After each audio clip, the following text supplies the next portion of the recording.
Pemirsa, polisi menahan Cristiano Tarigan yang merupakan tersangka penabrak Argo Eriko Avandi di Polresta Sleman, Yogyakarta. Sementara itu keluarga korban berkomitmen untuk menempuh jalur hukum atas peristiwa ini.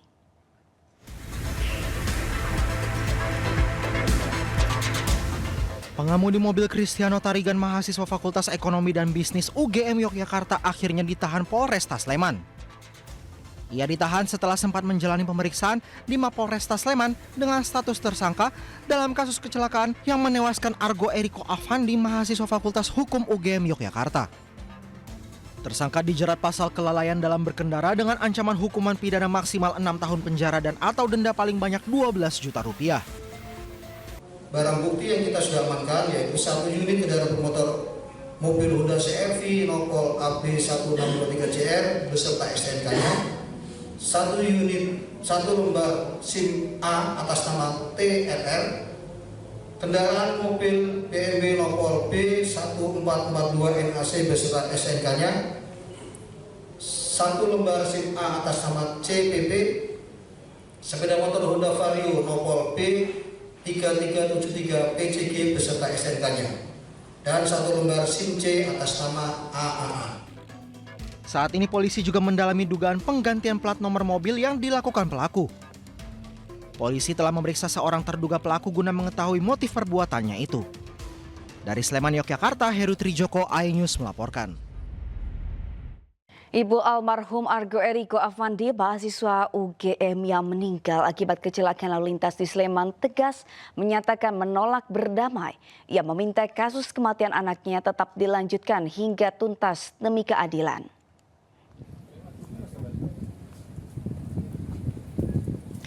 Usai menjalani pemeriksaan ahli waris secara tertutup oleh Polresta Sleman, di Fakultas Hukum UGM Yogyakarta, Melina, ibunda Argo Eriko, meminta pendampingan hukum kepada Kantor Pusat Konsultasi dan Bantuan Hukum PKPH.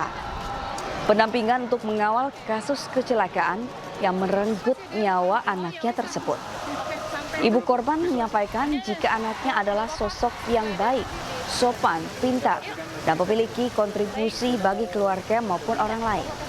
Sementara Dekan Fakultas Hukum menyebut siap memberikan pendampingan hukum bagi keluarga korban.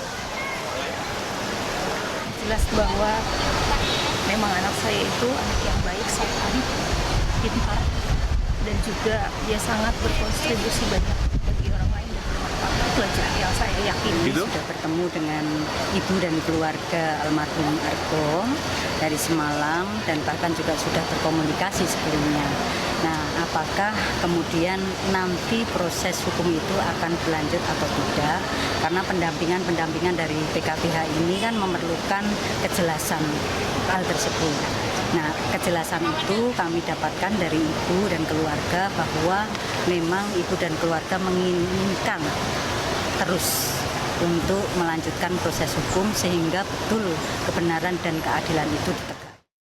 Ketua Umum Grip Jaya, Rosario De Marshall atau Hercules, mendatangi kediaman Sutioso di Jakarta.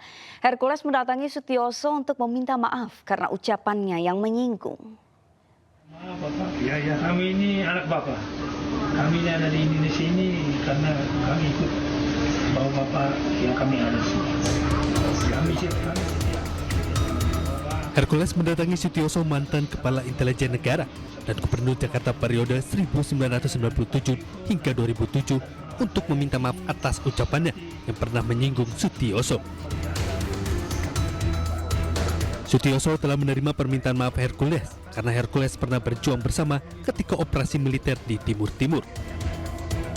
Jadi kalau misalnya Hercules yang sebenarnya adik saya sendiri, kalian anak Bapak, anak saya sendiri, terus dia ngomong salah manusia biasa, aku nggak saya masukkan apa sama anaknya. Apalagi dia sudah minta maaf lewat media, aku pun sudah mengatakan aku terima minta maaf, masih datang lagi. Ini luar biasa bagi saya. Jadi, selain itu, Hercules meminta maaf dan mencium tangan Sutioso dan juga memberikan sulam khas daerah timur kepada Sutioso. Tim Liputan iNews melaporkan.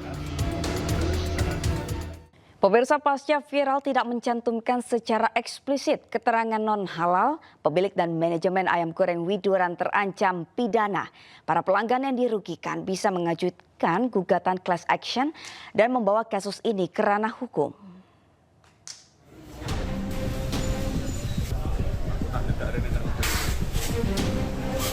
Rumah makan ayam goreng Widuran mendadak viral.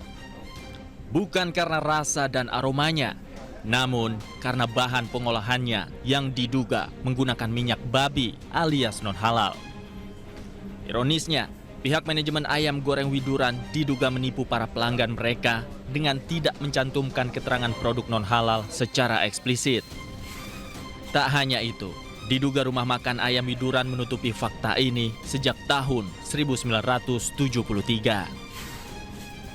Hal ini membuat pemerintah Kota Solo menutup rumah makan ayam Widuran untuk sementara sambil melakukan penyelidikan.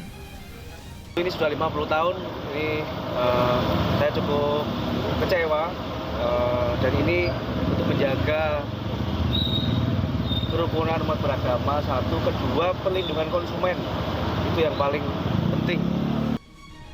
Tindakan yang dilakukan manajemen rumah makan ayam Widuran membuat kecewa banyak pelanggan.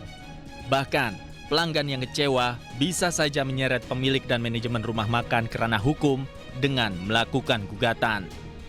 Penggunaan minyak babi. Tetapi pertanyaan berikutnya adalah kenapa baru sekarang?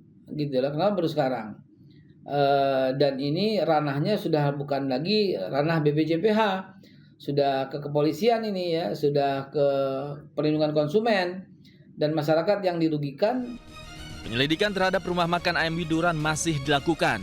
Jika ditemukan unsur pidana, maka bukan tidak mungkin rumah makan ini akan ditutup permanen dan seluruh pihak yang terlibat akan dihukum pidana. Tim Liputan iNews melaporkan.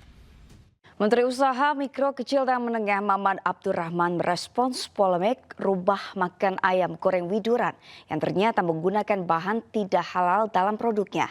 Ia mempersilahkan jika polemik ini diseret ke ranah pidana. Akan diproses sesuai dengan aturan hukum yang ada dan itu biarkan menjadi kewenangan aparatur penegak hukum. Namun tentunya saya untuk berkomentar lebih jauh apakah ada unsur pidana atau tidak atau bagaimana, saya belum berani berkomentar karena tentunya itu masih menjadi domainnya aparatur penegak hukum. Nanti kita lihatlah. Jadi saya minta jangan dulu kita terlalu cepat untuk mengambil kesimpulan apapun. Kita tunggu aja nanti hasil dari aparatur penegak hukum. Pemirsa, kami masih akan kembali dengan informasi menarik lainnya. Tetaplah di iNews Siang.